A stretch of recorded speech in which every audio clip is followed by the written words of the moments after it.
to another episode of the Niche on Demand Founders Podcast with me, Zena Chewett, and Sabrina Clark. Thank you for listening to our previous podcasts. It's been great to get your feedback on them. Today, we wanted to explore our business model. So talk to you a little bit about how we work. We get a lot of questions about the way that we work and how we're structured. So we thought it'd be a good opportunity to share that with you because it's slightly different to other entrepreneurial businesses. So Sabrina, do you want to give a perspective on how we work and why we work in the way we do? How do we work? So Niche on Demand is structured around two co-founders. That's me and Zena. And in that structure, there is equal partnership. Our model is such that we work with suppliers. So there isn't a team of 50 people behind us. It's just literally me and Zena. And then we will engage suppliers, editors, videographers, marketers, whomever that we need at a point in time for our projects. If you think about it in financial terms, if you know how hedge funds work, if you know how private equity work, it works in the same way. If you worked on project teams, you're a project manager, it works in the same way. You come together for a particular project.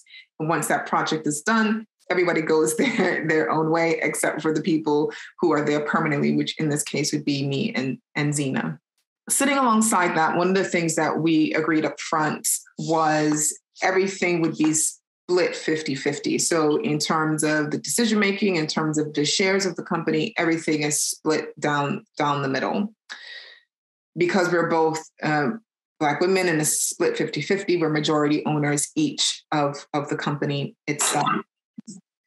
The other thing that we agreed up front was that we would be working in an equitable way. So whether or not somebody knows they should be paid or not, they will be compensated for their time. In terms of working with the creatives, we've already discussed this on previous podcasts, but we work equitably with our creatives. They own their stuff. And we engage with them in an equitable fashion. So that is essentially our model. In terms of pay or getting paid or, how do we get compensated as co-founders in Niche on Demand? Zena and I don't get compensated as co-founders in Niche on Demand. We actually have both equally and individually invested our own funds into the company. The money that comes into the company, whether it be through projects, whether it be through crowdfunding, gets redistributed into the company itself. So either supporting creatives, paying for legal fees for their projects, etc. So that's an overview of how we work. So a lot of people find it strange that we don't pay ourselves out of the business. And one of the conversations that we have with investors is often, why have we chosen to do that? So Sabrina, the conversations that we've had today, what were the main reasons why we chose to not pay ourselves in this business? So the biggest barrier let's take a step back. So first of all, Zena and I have our own businesses. So we get compensated outside of Niche on Demand. So when we come into the Niche on Demand space, we're not dealing with those pressures. And when you're dealing with a different type of pressure, it forces you to make very different decisions because you need to eat, right? You need to keep lights on. So because Niche on Demand isn't that type of business for us, it's not the business that we're using to eat or keep lights on, we can make very different decisions as to how we approach it. So why did I make that decision? I made that decision because I believe in reinvesting into the business. And I wanted to do something different and disruptive so people understood exactly where Niche on Demand stands when it comes to being equitable and supporting. When money gets involved, people start acting funny, people start getting suspicious. So that's removed completely off the table because 100% dedication goes to the projects. We're not having a conversation as to, is Sabrina going to Cooperative or Barclays Bank and taking checks and going into Jamaica or the south of France somewhere with money? That doesn't happen because nobody's getting paid. The money gets reinvested back into the business. And it was important to set that tone because frankly, because it's a Black-owned business, people have raised eyebrows about how money is being managed. So that removes these topics completely off the table. I think we hear a lot about purpose-led businesses and businesses that are driven by sort of driving a North Star. And as you said, a lot of the times when money gets involved, that can become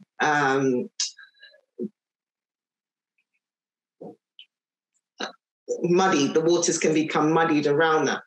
So taking money out of that equation has enabled us to be laser focused on the purpose. And we are very aligned in terms of creating spaces for creatives to be able to have the ability to develop and the ability to get their content made. And so the money that comes into business is purely focused on that. So there is no other debate or conversation about how we get compensated. And we believe that if we fulfill our purpose, the money will come later. And so as equal partners in the business, we will be rewarded at a later date for us being very clear about when we've accomplished our mission. So our number one priority is not about money, and we can say that honestly because of how our business is built, whereas other people say that, but their business isn't structured in a way that allows that to be true. So that has felt really good for me in this business and how we've worked. And we had a conversation with one of our suppliers who is a serial entrepreneur and who built our website as well. So a shout out to BWR. R33, go to them. Big shout out to them for building our website. And he gave us kind of three key tips to consider. Like choose your partners wisely, never have more than three, and one was never do equals. And I think when money comes into it, that can factor in. But I'm interested, Sabrina, to hear your take on those three pieces of insights. I think he's absolutely right. It's choosing the wrong partner in life, full stop, whether it's relationship, business, could be one of the best things that ever happens to you or a complete disaster. And in business, you have to make sure you choose the right partner. So I completely agree with that. Completely agree with no more than three. I mean, that's just in my mind crazy. Why would you even, why? That's crazy to me. And I've seen people do it. I just haven't seen it last.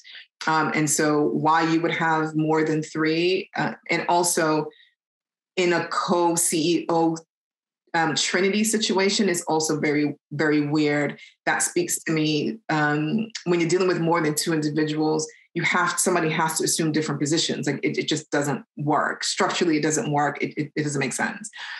When it comes to equals, I disagree on that particular point, because if everyone is at the idea stage, like you really started this organically from the beginning and you contributed from the beginning, then it should be equals split across the board.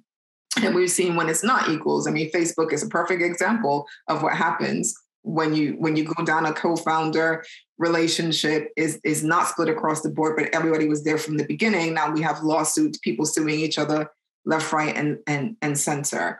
So I disagree with that. However, if you come into the business later, so you weren't part of the idea, it didn't happen organically from you, you were bought in, if you will, and offered shares, for example, and a title, then no, it shouldn't be equally split because you weren't there from the beginning. So I have slight disagreement on the third, but agree with the first two. What do you think?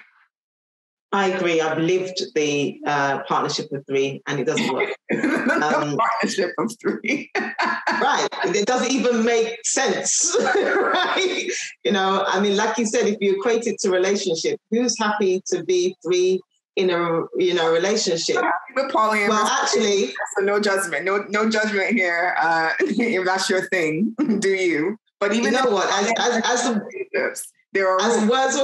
words were coming out of my mouth, I was just like, well, actually, there's a whole side chick economy. So, and it works for many. But there are people who are all three consenting adults who are interested in polyamory. And if that is your thing, that's true too. That's true too. That is true too. For your threesome, it was a no-no. Right, exactly. For me, it didn't work. So, but for others, it may do. And I think it worked in the sense of the fact that it was enjoyable, but in terms of it being sustainable was something very different. So I think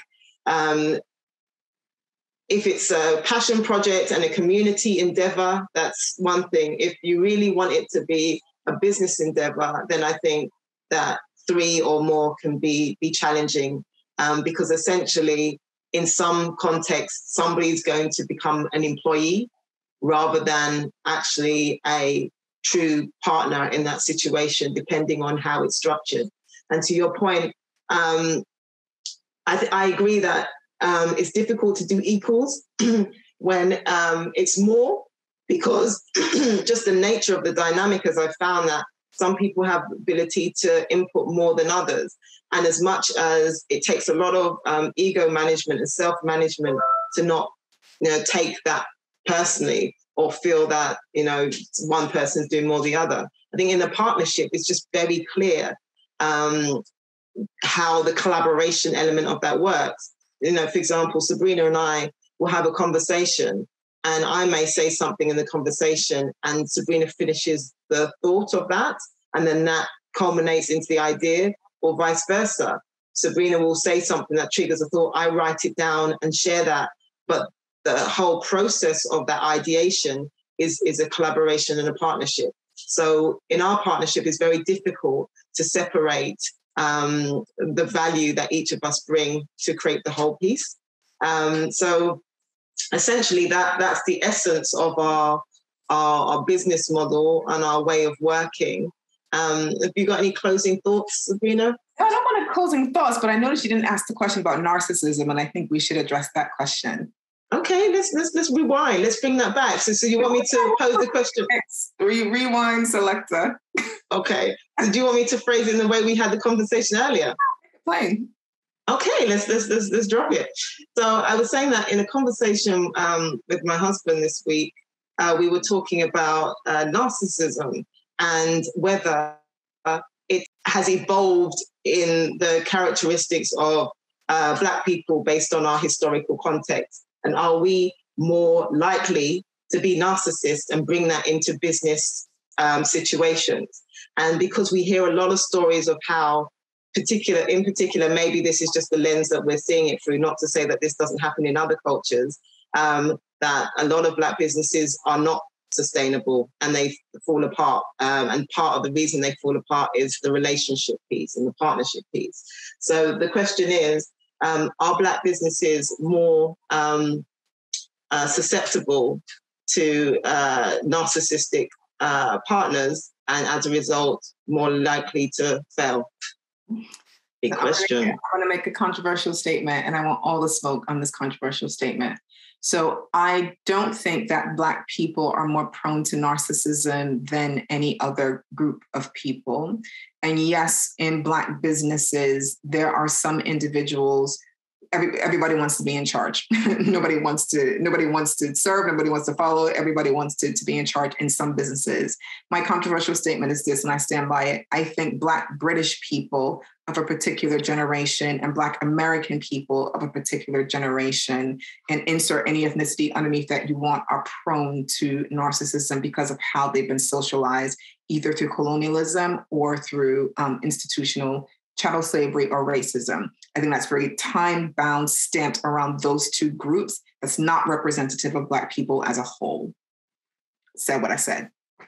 I'm just leaving space for the smoke. And I want all of it. That statement. Pose the question. You gave a response. What do you think? Intuitively, I'm taking a pause because also I'm from that generation, right? So I'm taking a pause because intuitively what you say feels right. And this is not to say that the generations afterwards, there aren't cases of it. But I think if we're looking at trends, through everything, yeah, we're looking at trends. I think you're right, and I think it's set in a historical context. And I'd love to hear from people who have, are more learned than me to maybe just have a perspective on that. So I'll just leave it there. That's interesting. I'd be very interested in hearing people's comments on that particular question, because there's a lot of great Black businesses that just didn't last because of ego. Yeah, and what's really what I love about our partnership as well is the fact that we talked about it in previous conversations, that radical candor and the ability to disagree and have open debates about things is really important. And being able to walk away from that and come back to it fresh is also extremely important. So I find because there's move on from it. Some in terms of a partnership, if you're harboring stuff, you're not going to be able to move forward. And if you're taking things personally, you're not going to be able to move forward. If it's been addressed, it's been addressed, and you move on from it. If it's been addressed and you don't think it's being addressed, then have the conversation that you need to. But holding grudges and harboring resentment is what leads to toxic behaviors. And then people start doing some shady things, getting themselves either in jail or getting the businesses disbanded, or a combination of both, which then becomes a reputational risk for everyone, because people on the outside can't see the internal dynamics. They just see, oh, that business is falling apart, or so-and-so just got arrested, or I heard, or if I, let's say, went and started talking about Zena behind people's back, how does that make me look? It's like, why are you talking? Why are you airing your business to other people? It just doesn't make any sense. So, and we've seen stories. I mean, the stories about this is countless, of the businesses that just haven't lasted for a number of reasons, but because the partnerships just weren't right. Either they weren't values aligned. If you're going to be shady together. If you're going to be purpose-driven, be purpose-driven together. You can't have a purpose-driven partner and a shady partner coming together trying to make something work. It's just not going to work. Yeah. I mean, I think this business is one of the businesses where I've been the most uncomfortable. And I've grown the most and I feel like we've just done some incredible innovation together and got some amazing results, because it is all about the results. I mean, Onu said it in the conversation earlier, that you have to make a choice between an ego clash or results. You know, what are you going to choose? And if you're about the results, you're about the purpose, you've got to say bye to the ego. Your ego at the door and keep it moving. And the Onu we keep on referring to is the managing director of BWFR33, the gentleman who did our website. So on that note, thank you for listening. We'd love to hear your feedback and comments. Send us an email, info@nicheondemand.com, or leave comments on our YouTube channel. And we will speak to you next time. So it's bye from Zena. Bye from Sabrina. Tell us what you think.